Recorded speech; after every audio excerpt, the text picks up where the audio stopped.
Welcome to McPlum, simple solutions served daily. You start by opening your DAW and importing the song. Do it now. Once loaded, solo the vocal or instrument track and locate a silent section where only background hiss or hum exists. Select about 5 to 2 seconds and capture a noise print. That gives the tool a fingerprint of what to remove. Make sure to duplicate the track first so you have a fallback.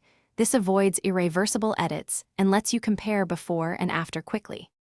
Now apply your noise reduction plugin using the captured print.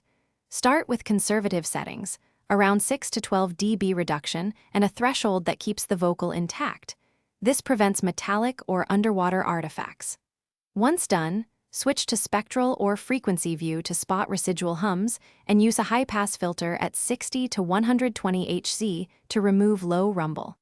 If needed, run 2 light passes rather than 1. Finish by a /bing the process track against the original to confirm clarity and presence.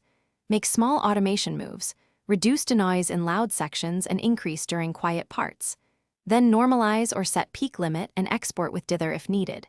If you hear artifacts, rasp, or warbling, lower the reduction amount, recapture a cleaner noise print, or use spectral repair tools to manually remove offending frequencies. One tip: lighter, repeated passes beat heavy single passes for natural sound.